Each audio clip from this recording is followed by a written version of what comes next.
시청자 여러분 안녕하십니까? K상 라이브 진행의 온인주입니다.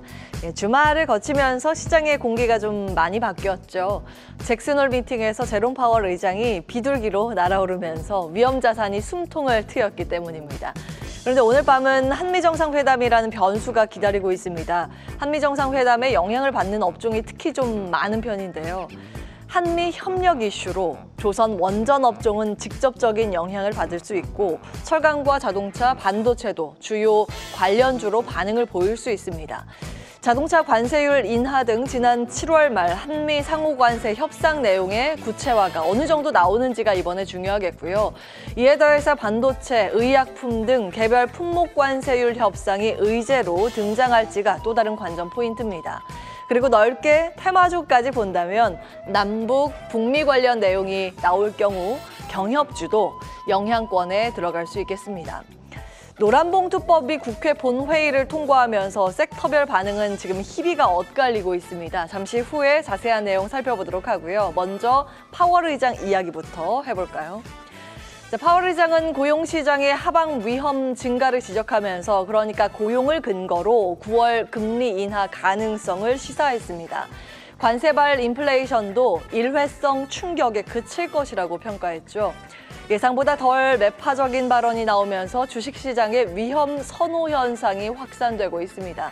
사실 원론적인 이야기를 한 건데 시장 입장에서는 지난주 내내 혹시라도 매파적인 발언이 쏟아질까 불안해했었기 때문에 더 과장된 환호가 나온 모습이라고 보여집니다.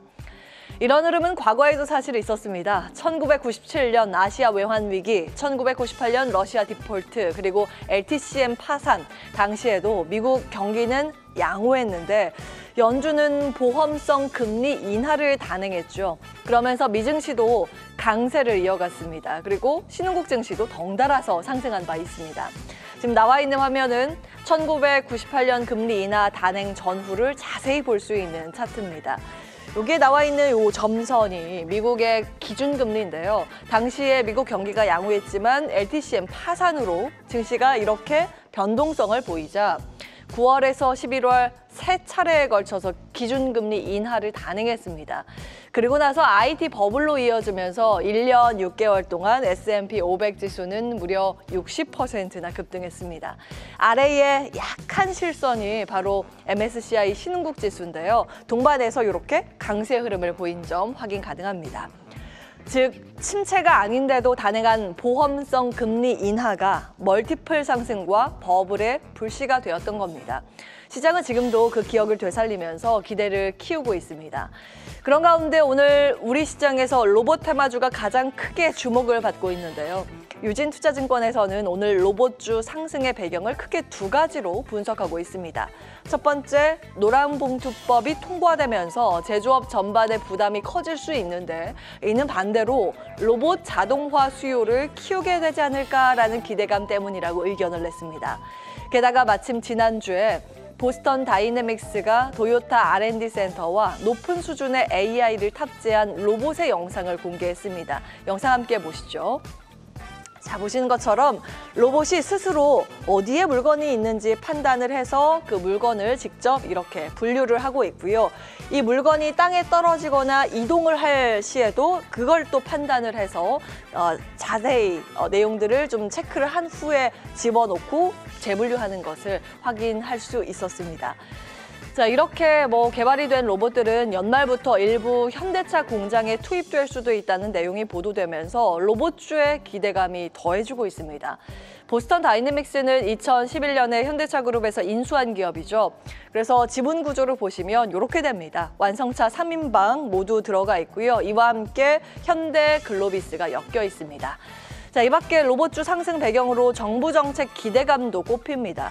지난주 정부가 발표한 새 정부 경제성장 전략에서 7대 선도 프로젝트 중에 하나로 AI 로봇을 지정했다는 점인데요. 하반기부터 산업 특화형 휴머노이드 개발을 시작하고 물류 분야를 중심으로 보급이 추진될 예정입니다. 레인보우 로보틱스는 대한통운과 함께 물류 특화 휴머노이드를 준비 중이고요. 즉 단기적으로는 휴머노이드와 밸류체인 그리고 조선 자동차에 투입될 제조 특화 로봇까지 관심이 확대될 수 있다는 환경이라는 평가가 나옵니다. 자, 마지막으로는 오늘 국내 로보틱스 산업 밸류체인 관련해서 종목들 주가 반응이 있어서 쭉 정리를 해왔습니다. 휴머노이드 완제품 관련 기업으로 레인보우 로보틱스가 대표적이죠. 이 밖에 액추에이터 모듈 그리고 협동 로봇 조립 관련, 웨어러블 로봇 관련 하위 섹터들 종목까지 정리가 쭉 돼 있습니다. 부품 기업과 최근 들어서 이 정부가 추진하고 있는 물류 로봇 쪽은 관련주가 여기 이렇게 되고요. 주가 반응으로는 오늘 저 끝에 있는 현대무벡스 주목이 됩니다. 소프트웨어나 사족 보행 로봇 등 관련 밸류체인들 정리가 돼 있으니까요. 기록해 두셨다가 투자 판단에 참고해 보시기 바라겠습니다. 자, 그럼 구체적인 전략은 어떻게 세워야 할지 자리 옮겨서 체크받도록 하겠습니다. 계속해서 다양한 경제 이슈를 알고 싶다면 구독과 좋아요, 알림 설정 부탁드립니다. AI 캐스터 권미정이었습니다.